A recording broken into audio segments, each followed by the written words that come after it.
Welcome to Basic Brewing Radio for Thursday, August 1st, 2013. I'm James Spencer. Here at Basic Brewing Radio, we're all about home brewing. This week, Homebrewer Jameson Parker joins us with an experiment comparing two ways of adding fruit to beer. One, running fruit through a juicer, and the other, not. If you're new to home brewing and would like to get into the hobby for the first time, check out our website, basicbrewing.com, where you can find archives of our audio and video podcasts and our DVDs to walk you through basic and more advanced brewing techniques. You can follow me on Twitter. My username is Basic Brewing, all one word. Also, I'm on Facebook at facebook.com/basicbrewing.james. And our show page is on Facebook at facebook.com/basicbrewing. We're on Google Plus too. And thanks to everybody clicking on the Amazon.com associate link on our basicbrewing.com site. You know how that works. Whenever you're thinking of shopping on Amazon.com, go to basicbrewing.com first. Click on our ad. That will take you to Amazon where you can shop, as you always do. The only difference is that you'll be helping us to support the show because we get a commission off of anything that you purchase. Doesn't cost you any extra, but we greatly appreciate your support. We also have associate links for Brew Your Own magazine and the American Homebrewers Association on our site, too. You can find our Basic Brewing iPhone app on iTunes and our Android app on Amazon.com. We're on the BlackBerry podcast directory, and we're on the Stitcher app, and we're on Windows phone directory, too. Check out our brewer's logbook at basicbrewingshop.com. In the front of the logbook is a blank calendar that you can use to track your fermentations and plan your brews, and there is room in the back of the book to log details of up to 50 batches of beer. If you want to put a tip in our tip jar, some coinage in our guitar case, you can go to basicbrewing.com/support. And thanks to everybody who has done so already.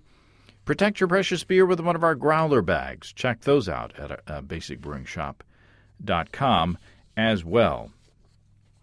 There's a new Basic Brewing video episode out there featuring the tour that Brian Colasar of thebrewlounge.com gave us of 5 Philadelphia area brewers. What an awesome day. Just incredible. And once again, I greatly appreciate Brian taking all that time to take us around his town of Philadelphia. And for those who are curious, the wacky music that I picked to go along with the tour on the video episode is a salute to the sitcom It's Always Sunny in Philadelphia. So there you go. Steve Wilkes and I will be on the road again this upcoming weekend as we visit Salt Lake City to take part in the annual Beehive Brew-Off Homebrew Competition. Jamie from the Beer Nut invited us out there, so who could refuse? We'll be hanging out there with them, judging beers and having fun, visiting with Douglas Warzinski, the father of the modern homebrew legalization movement. And so if you're in the area, if you're going to be hanging around the Brew-Off, the Beehive Brew-Off, we hope to see you there and looking forward to that. Local to Northwest Arkansas, Fossil Cove is planning to serve the Sour Mash beer that is based on my recipe this weekend. Ben Mills tells me that the beer is tasty, and I can't wait to try it. Ben scaled up my 2-gallon Sour Mash recipe into a 2-barrel version. And I've been shooting video of the process for Basic Brewing Video, and I hope to have an audio episode on it too, so stay tuned for that. And if you're in the Northwest Arkansas area, keep an eye out for that beer. I don't know what it's called yet. Chris Colby suggested Dino Sour to go along with the Fossil Cove theme. I don't know what Ben's picked out. Speaking of Chris Colby, just a quick plug for the work that Chris has been doing on beerandwinejournal.com. Chris has been working his rear end off, posting intelligent homebrew articles every single day on the site. So if you haven't checked it out lately, head on over there to beerandwinejournal.com. And I've got a couple of articles in the works for the site myself. I've been meaning to write more, but life has just been blowing up around me. So many apologies for being lax on that, and also many apologies to those whose emails have been lagering, as it were, in my inbox, sitting cold and alone for a long time in there. I think I've caught up, though. I've had a lot going on, but I think I've caught up. And the episode with Bob Stemsky's long-term no-chill experiment generated a lot of response from both sides of the fence on the no-chill issue. those who are in favor of it and those who think it may kill you. So let's jump into the mailbag to see what people are saying. First, from the positive side, Andy writes, just heard your podcast on the no-chill experiment. Thought I'd comment from someone who has used this method for some time now. Our brew club, the Bayside Brewers, south of Melbourne, Australia, will often get together and brew a large batch of beer. We have some equipment that we affectionately call the Monster Mash that handles 200-liter batches. When the boil is done, rather than try to chill, our process has been to distribute the wort to members via the cubes. This enables all the brewers to take home a 20-liter portion to ferment at home. However we want and whenever we want. It's a very handy method for us. Andy says it's always interesting to see how the same beer comes out when we all end up using different yeasts and different temperature controls. It also has the potential to expose the members who might have less than adequate sanitary controls. I guess if your beer comes out wacky, you can't blame the wort, huh? Andy says, well, I've never had a problem with the quality of the beer, sometimes leaving the wort at home for months on end. I've never really known for sure if there's any effect in leaving it for this period of time. Thanks for the proof. Brandon from Greenville, South Carolina writes, I just listened to the July 18th episode, No Chill Brewing Using the Cubes, quote-unquote. I think it was Andy Sparks that asked, why would you need to use this method? Brandon says, well, I have my answer. My problem is always I try to get a yeast starter working on my stir plate to get a nice crop ready to pitch for a higher gravity beer. Currently, I've planned to brew for the past couple weekends, but ended up not doing it because I never had time to get the yeast starter going. For lack of magnetic stir time, etc.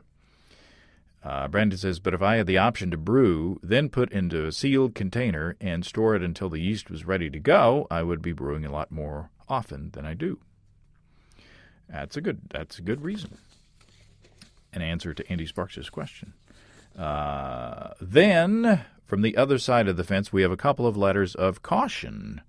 First of all, Robert from Spring Hill, Tennessee writes, while listening to your 72513 show, you mentioned someone using a corny keg for no-chill. I would caution against this if your corny has the rubber top used to carry around. I used to clean my kegs with boiling water and got away with it for a while, but one day after filling a keg full of boiling water, I went to move the corny by the rubber handles and ended up with the top tearing apart and coming off the corny. I contribute this to the heat. Robert says, if someone does this practice, I would not attempt to move the keg until it has cooled, because heat will loosen that rubber top. Just thought I should pass on that info. I appreciate that, Robert. Yet another thing to think about. And this even more serious note from Dan in Carrollton, Georgia. Dan says, storing boiled wort for months on end presents a risk of botulism growth. Botulism bacteria spores can survive boiling temperature for several hours. Botulism bacteria produce botulinum toxin, which can be fatal if ingested. Boiling wort alone is not enough to eliminate the risk of infection from botulism. Long-term storage at room temperature of liquid foodstuffs is basically canning. According to canning documentation, foods that are below pH of 4.6 are called high-acid foods and can be canned with a water bath. Foods higher than pH of 4.6 are considered low-acid foods and must be canned with a pressure canner that can reach 240 to 250 degrees Fahrenheit. Average wort post-boil has a pH of about 5.0 to 5.3, putting it into the low-acid category, which means it needs to be pressure canned. This is why most homebrewers pressure can starter wort. Dan says the reason for all this is that botulism can grow, work, and produce the deadly botulinum toxin above pH of 4.6 at room temperature. So our options are either to have a pH below 4.6 or to raise the temperature to 250 degrees Fahrenheit to kill even the botulism spores. Dan says, now that I've scared everybody, don't worry, leaving your wort out overnight is not long enough for the spores to germinate into active botulism bacteria and contaminate your wort. Also, botulism bacteria are highly sensitive to alcohol, so as soon as fermentation starts, the risk is eliminated as well. I'm not sure what the germination period is for botulinum spores, but I found one paper that indicate full toxicity at 5 weeks. I think for my sanity, I wouldn't let wort sit for more than a week unpitched. Dan says, I only want to bring it to everyone's attention that leaving wort out at room temperature for 4 months is not a safe practice without pH testing, adding acid, and or pressure canning. Botulism poisoning is rare, but is very dangerous and easily prevented. And I responded to Dan and said, well, maybe would a bulging cube, no-chill cube, would that indicate that botulism had gotten in there? And Dan says, unfortunately, botulism contamination does not produce any gases, which is one of the reasons it's such a concern. There are literally no outward signs that indicate contamination. It's a very subversive contaminant. So, there you go. That's a sobering thought, so to speak. It's something I've thought about quite a lot, and it kind of runs the lines along the show that I did with the propane industry guy about the dangers of brewing with propane in your garage or any other closed space. Are there risks? How high are the risks? What are the consequences of the risks? These are questions that we as homebrewers need to ask and answer, and I'm not an expert in food safety, so I don't have the answers. I certainly hope that there's that botulism isn't going to crop up as a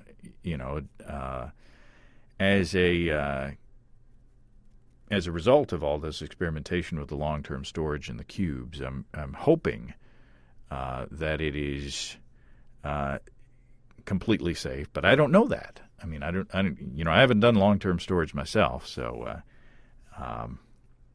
anyway, those are questions. Maybe we can find an expert. If you know an expert, or if you are an expert in this kind of thing, let me know. Maybe we can do a show helping to answer some of these questions and concerns.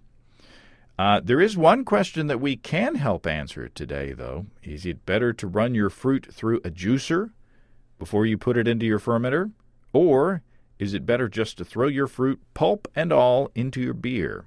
Homebrewer Jameson Parker joined us in our hotel room at the National Homebrewers Conference to share his experiment on the subject. Well, here we are again in the palatial presidential suite of Basic Brewing here in the Marriott, and joining us is Jameson Parker. And where are you from, Jameson? South Jersey, Hamilton, the blueberry capital of the world, as the sign tells me every day.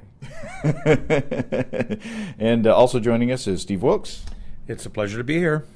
And Andy Sparks. It's always fun. We've got 2 bottles in front of us. They're colorless glass bottles. They're not clear bottles, as someone once told me that even brown bottles are clear, and green bottles are clear. But what we have is 2 beers, and they are slightly different. What's going on here? So I was inspired by a couple of guests you had on your show back in 2011, because I'm still playing catch up on the podcast. A lot of times this is a fruit beer experiment, and I always hear people comparing, do you use real fruit versus extract, or when do you put the fruit in the fermentation process? So my idea was the actual handling of the fruit. Common perception is you take the fruit, put it in the freezer, thaw it out, kind of give it a good mashing, throw it in. So I did that with one of the beers, and the other beer I froze it, thawed it, and then I ran it through a juicer that we got as a wedding gift a couple of years ago. So, and that was it. It's the same base beer, split in half. It's 3 pounds of 2-row, 3 pounds of Pilsner, 3 pounds of wheat, fermented with Y yeast 1007, which is the German ale yeast.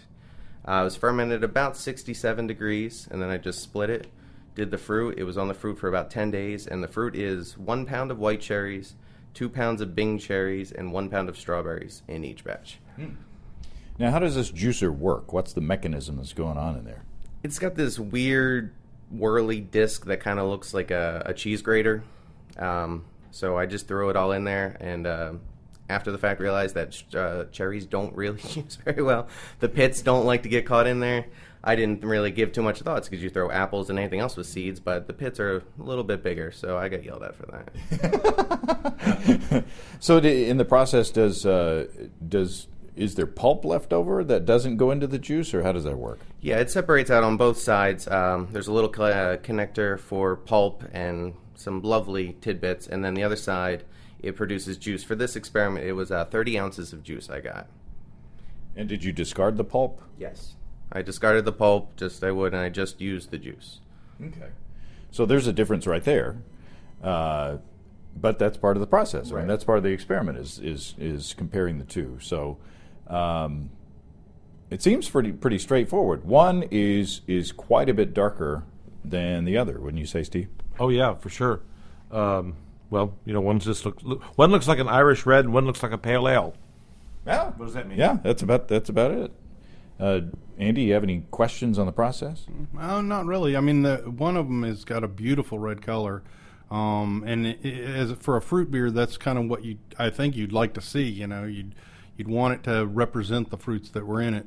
The other one looks like it could be just a normal beer, like a pale ale. Mm-hmm. So I'm really interested in figuring out which one is which. Any guesses? Well, yeah, I think the darker one's going to be the pulp one that had all the pulp in it, but the mashed one. But I could be completely wrong. Steve? Well, I'd say the dark one's going to be the one that had the skin and the pulp, because just like you'd leave, say, a red wine, you'd leave the skins on to get the color out of the skins, and you can make white wine out of red grapes. So it's the same deal. That's what I think. No spoilers, Jameson. Anything else that we need before we go into the tasting phase, or the sensory phase? No, I mean, that's pretty much it. I mean, after the fact, I can talk about a couple of the differences between the two in the fermenters, and definitely some interesting differences at bottling time. Well, okay. Well, we can save that. We can save that for later. Steve, do you want to be the server? Sure. I'll be your server today. My name is Steve. That's right. Write your name on the table upside down. We've got a lovely special. This is the lighter colored one, the one that just looks like a pale ale. And we've got 4 glasses, or 4 plastic cups. And it's pouring, and the color looks like I would kind of expect like a strawberry beer to look. It's just got a pale, pinkish hue. It has a pinkish hue. But not too pink. I mean, if you didn't, I don't know. If you hold it up to the light, it looks kind of like a... Oh, yeah, it does. Kind of like maybe a Pilsner. Yeah, you're right. That must have been the table. Maybe, or maybe it's just in close proximity to the other. So go ahead and pour the second one, the darker one. I'm not a very good waiter. Yeah. Your tip is going to be diminished considerably.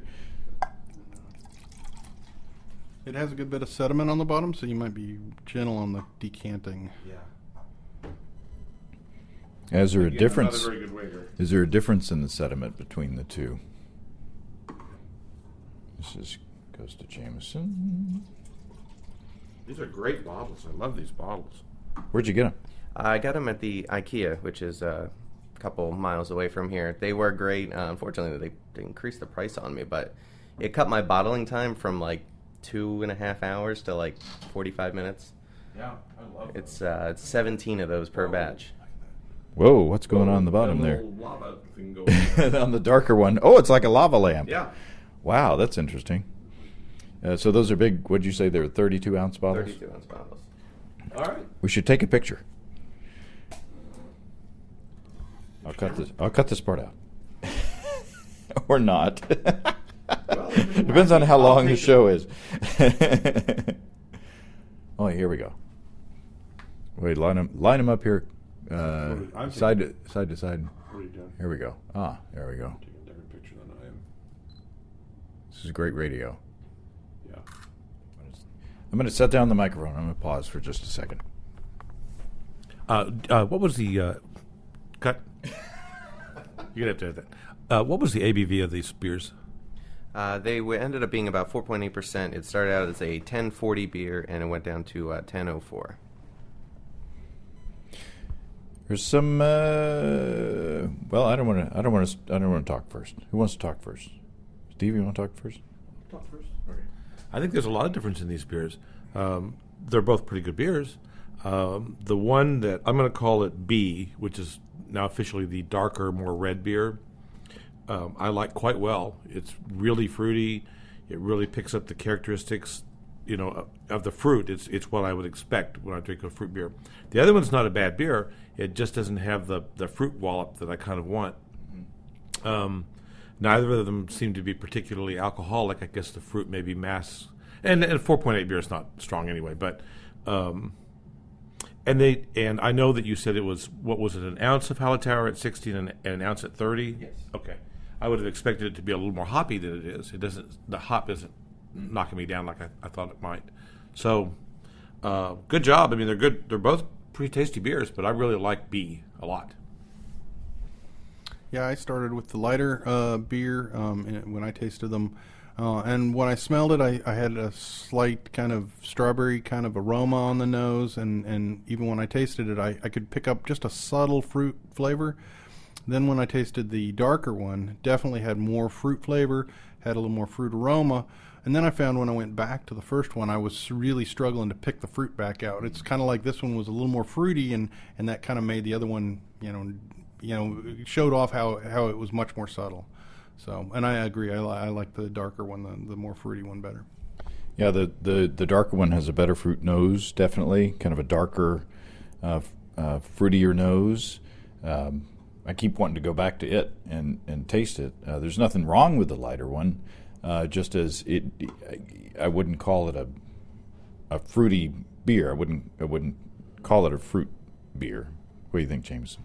I'm tasting it now, about 10 days after I bottled it. I would say that the lighter one has almost a slight, like a wine taste to it. It kind of reminds me of like a really light, sparkling wine, but it definitely does not have the fruit nose and the taste. Not even that the B one I really think has a giant one, but comparatively, there's a whole heck of a lot of difference. Yeah, I mean, we're comparing them side by side. The darker one is oh, that's tasty. It's not like drinking cranberry juice cocktail or anything, but there is a fruit, kind of a strawberry, cherry nose to it. I think, which I like quite a bit. Mm-hmm. And the flavor is it's not overpoweringly cherry or fruity, but I think it's well balanced. And I think you can definitely get the fruit in there quite prominently. So we like, or which one do you like better? Yeah, I like the darker one, the fruitier one better. They're both delicious beers, and they have no real flaws. But I really like the fruitier one, especially when it's supposed to be a fruit beer. Mm-hmm. So I want to taste the fruit, or I want to feel like I can see the fruits in there. I can taste it. Yeah, if you spend the money on the fruit, you want to taste the fruit. Yeah, I mean, everything Andy just said, I think the experiment is a great one because certainly when you pull the veil back from the process, it'll be interesting to see which is which. So the beers were great. I'd almost like to see, like a bigger malt bill and a little, it's like I want them to be a little bit bigger in the mouth, but that's not the experiment. So this is really telling, though, on a good way to add fruit. So, Jameson, tell us which is which. Well, I'd love to lie to all of you, but you were all right. B is the one with the mashed up fruit, and the lighter colored one is the one with just the fruit juice. Which was interesting because the lighter colored one was by far the darker one, pouring it in. Really? And that one, it was very interesting to watch, as you were talking, like a lava lamp effect. It was lightly colored beer with red, juicy fruit sitting on top, and then eventually they all mixed up together. But it was interesting. There was some interesting stuff at bottling. I mean, there was some interesting stuff in the fermenter. I've never seen quite clumps like that before. I assume it's yeast attaching to whatever was in there. But they were both.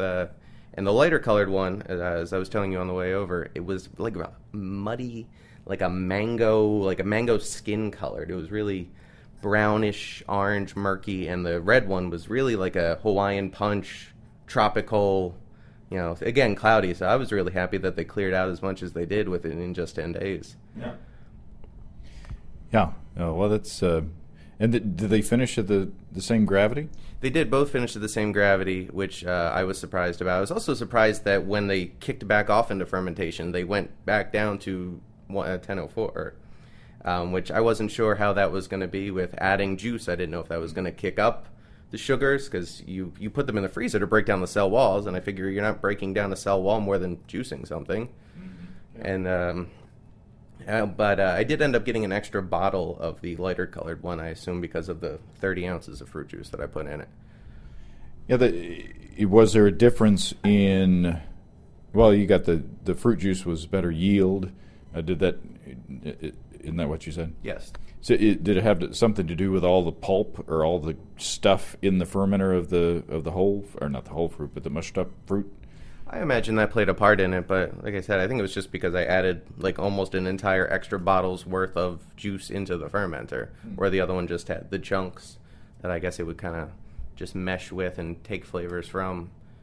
Yeah, I guess that. I mean, I would assume that the juice would still be in the chunks. It's just it hadn't been extracted out from it. Does that make sense? I agree 100%, James. So do you have a lot of experience with fruit beers, Andy? Well, not a lot of experience. I've done probably 10 of them. I've found, one time I tried, doing peaches, and I pureed them like in a blender or a food processor, and then added that.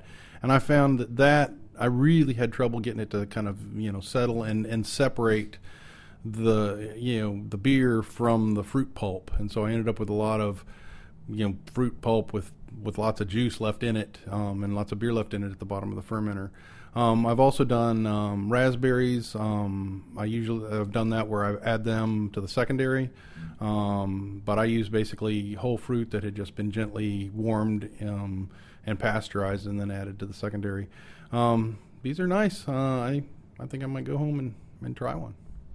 I was hoping that the juiced one was going to be the better one, because it's kind of a pain to deal with all the pulp and stuff. I mean, you've got some brewing disaster stories about peach beers and all that. Well, I wouldn't call them disasters, but maybe Pulp Fiction. I'll make something up.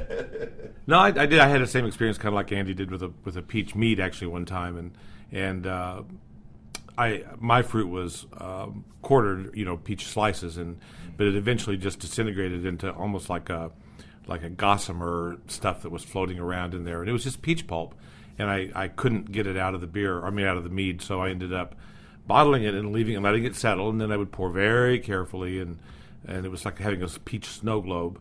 I did just make a peach pale ale though recently, and I bottled it just about 10 or 12 days ago.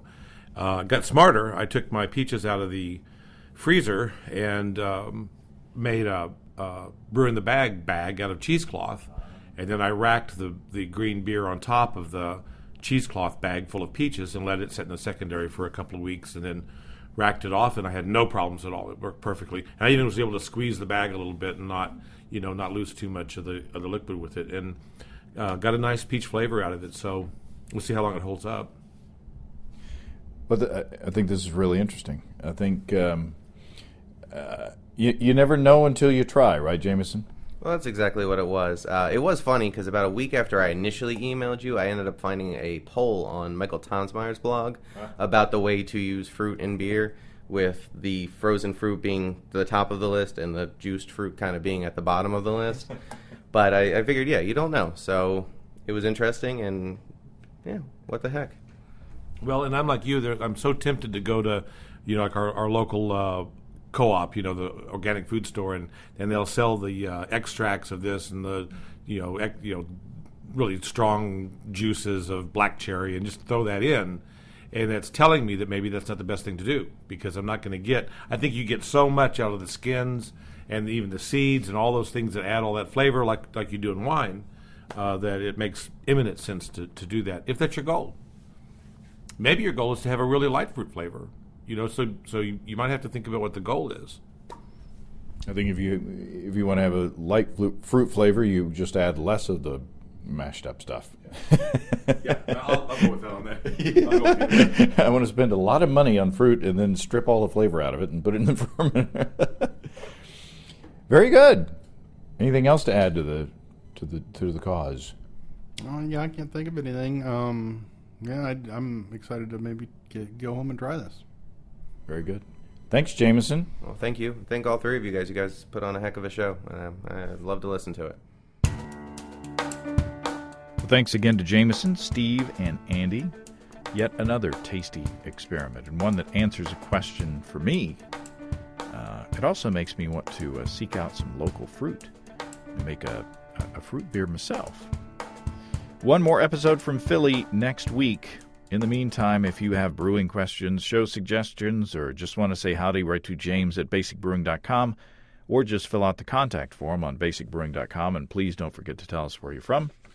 Our Basic Brewing Brewers Logbook. Or first of all, let's talk about the... I changed my script. Our Basic Brewing Growler bags are available in our shop. Protect your precious homebrew and craft beer as you take it from place to place. Check out our support link at basicbrewing.com/support, where you can throw a couple of bucks into the tip jar by subscribing financially to our podcasts. With these trips that we're going on, they cost money. We greatly appreciate everybody who's helping us out in one way or the other. Be sure to check out our DVDs, Extract Brewing and Partial Mashing, Stepping into All-Grain, Low-Tech Lagering and Decoction Mashing, and Introduction to Wine Kits. You can find them all on our site. We've got combo deals to save you a few bucks if you want to buy more than one DVD at a time. You can check out our Basic Brewing shirts in the store as well. Our logbooks are in the store, too, to keep track of up to 50 batches of beer. You can see a listing of the fine folks across the country who sell our DVDs on basicbrewing.com. And if there isn't a vendor in your area, you can order them online in our online shop at basicbrewingshop.com. Thanks to everybody who's continued to click on our Amazon.com link. We appreciate the support there. Our featured products this week that were purchased through the link are Nesco FD60 Snackmaster Express 4-tray food dehydrator. Somebody's harvesting some hops, maybe. And Zippy Paws Squeaky Pup 11 Squeaker No Stuffing Plush Dog Toy, Corgi. The thing is cute. Thanks again, everybody. And remember, I can't tell who bought what, so no worries there. Just click on the Amazon.com logo on our site the next time you feel like Amazon shopping, and we greatly appreciate your support. And don't forget, you can also join the American Homebrewers Association and subscribe to Brew Your Own magazine through the associate links on basicbrewing.com. That's all until next time. Until then, thanks for listening, everybody. I'm James Spencer. Production help for Basic Brewing Radio and our website is provided by Kelly Dodson. Basic Brewing Radio is a production of Active Voicing. We'll talk to you next time, everybody. See you in Salt Lake City. So long.